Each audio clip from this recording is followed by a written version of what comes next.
Okay, yes, the big game for me, for everyone.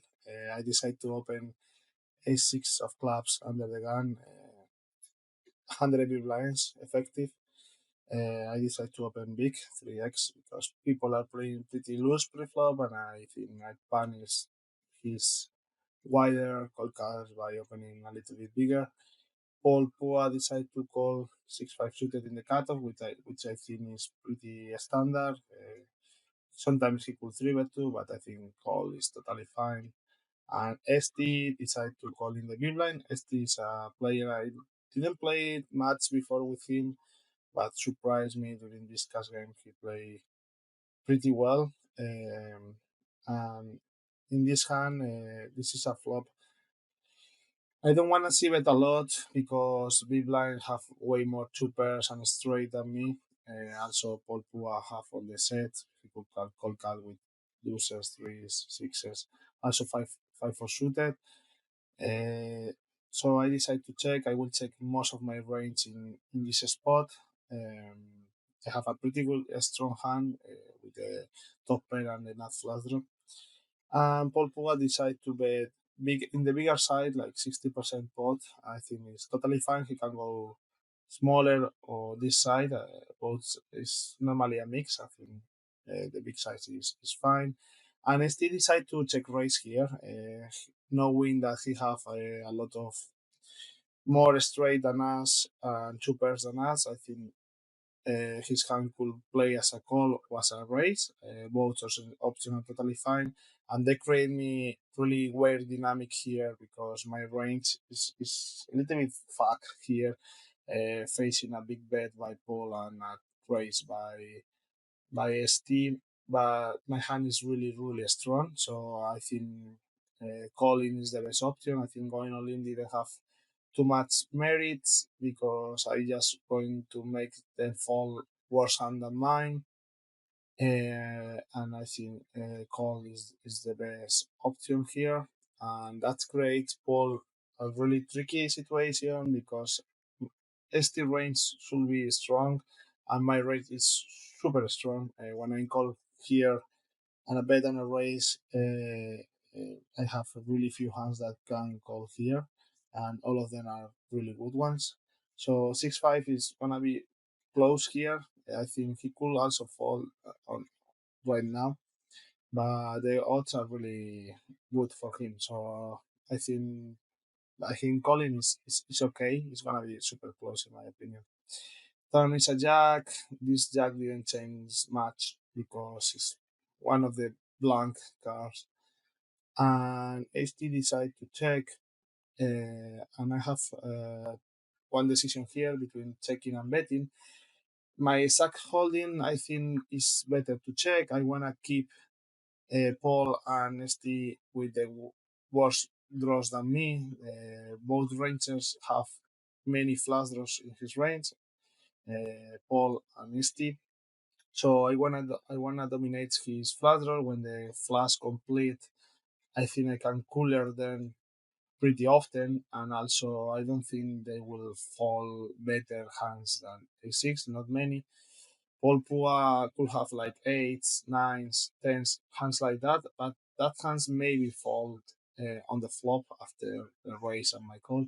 So it is not always there, and also I could bluff in some rivers too. So I don't think my hands want to bet here, so I decide to check. And the river is amazing. Give me the nuts. And still have a really tough decision here between checking and betting. He decided to check. Um, with I think I will prefer to bet here.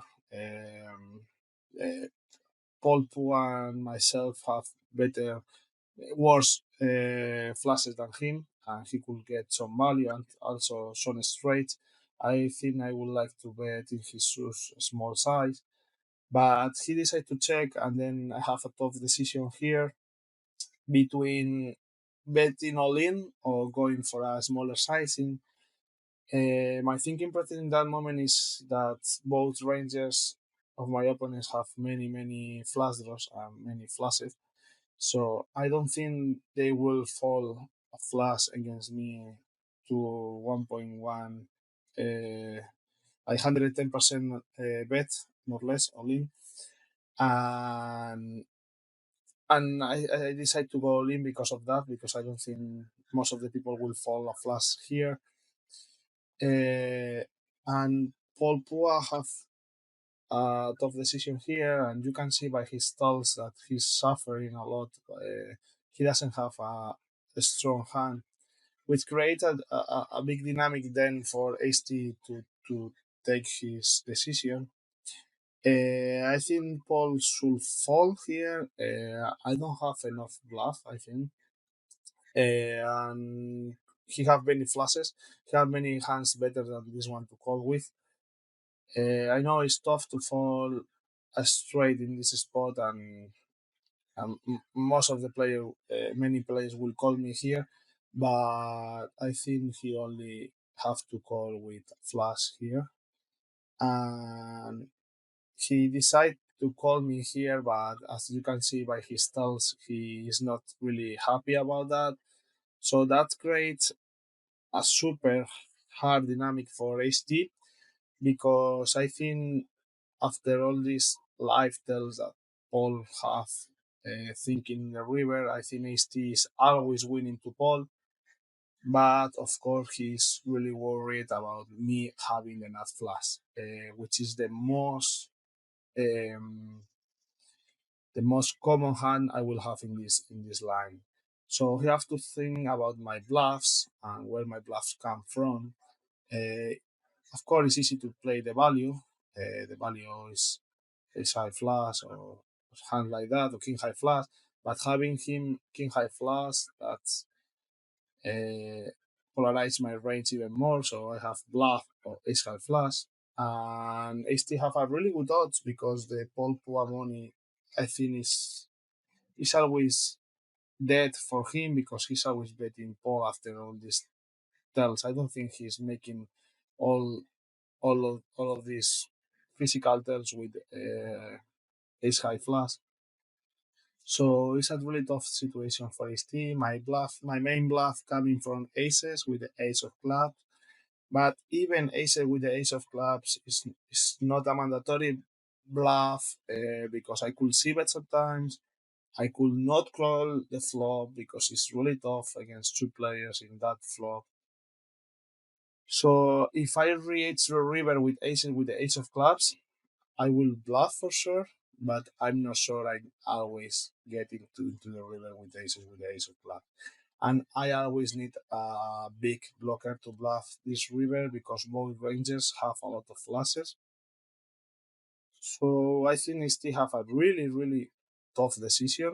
I think he will lose more often than not, but also the odds are pretty good. You have to pay 380k to win 1.5 million. So he only need to win 25% of the time. And I think it's really close decision for him. And for me, my range is really really strong. When I call the race and opening under the gun, I don't have many worse flushes. I'm not going all in with flushes, king queen high flushes and stuff like that, because I don't have value enough. So I think he make amazing fall, really high level fall. I'm not 100% sure if it's the correct fall or not, because it's gonna depend how many times I bluff with aces. If I always bluff with aces, I think he probably have to call. But if I see bet sometimes, if I don't call the flop with aces sometimes, it's getting super close. I think I don't have any other bluff but aces here, and I won huge spot.